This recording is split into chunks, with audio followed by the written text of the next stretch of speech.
Hey guys, if you're planning to release any Valentine style resources or assets, it's time to do it right now. You will have to do it at least 3 weeks ahead.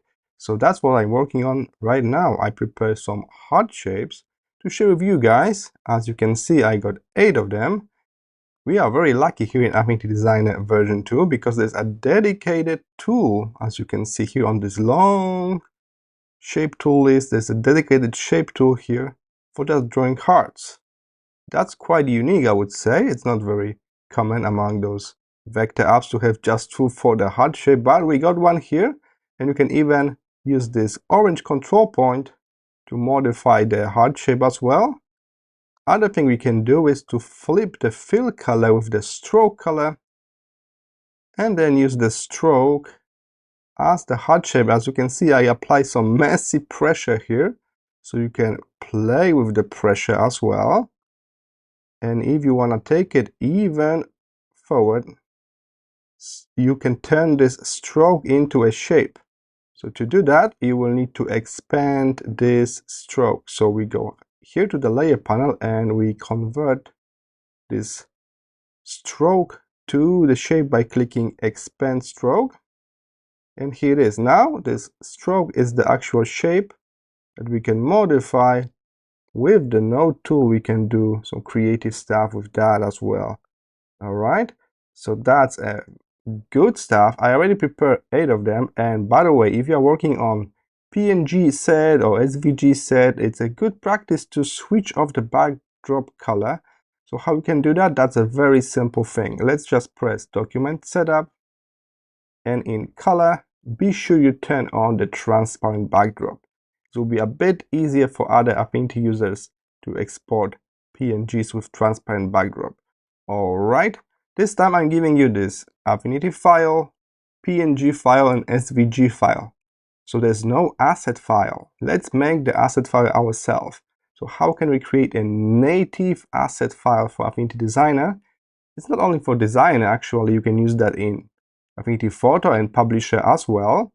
And it's super helpful, especially on iPad, when you can have your assets directly in the program. You don't need to flip between windows. So we need to turn on the asset window first. So click Window and Assets. As you can see, I got some of my other assets here. I can use the same category or create totally new one. So that's up to you. You can create a new category here, or you can go more for like subcategory as well. Alright, so I will try to add that to my existing category.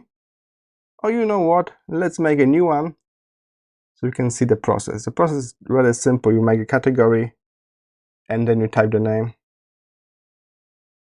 Hearts, alright, and you got free space here. Now I can grab all of them. You can select all of them together and click over here around the asset panel, and there's option to add from selection. I can see all of my hearts here. You can just simply drag and drop them to add to any design you need. The good thing is there are still full vector editable graphics, so you can easily resize them. You can change the color on fly. Everything's vector, and you can also embed them into documents. That's cool. So when someone opens the documents, they will get the asset panel as well. That's very helpful. We can export and import them. And the new feature from version 2.3 is we can change the backdrop. So we can use the dark one as default here in my setting. But if you are on the light mode, they are really not very visible. So the happy medium between that is to set up this as the checkerboard backdrop.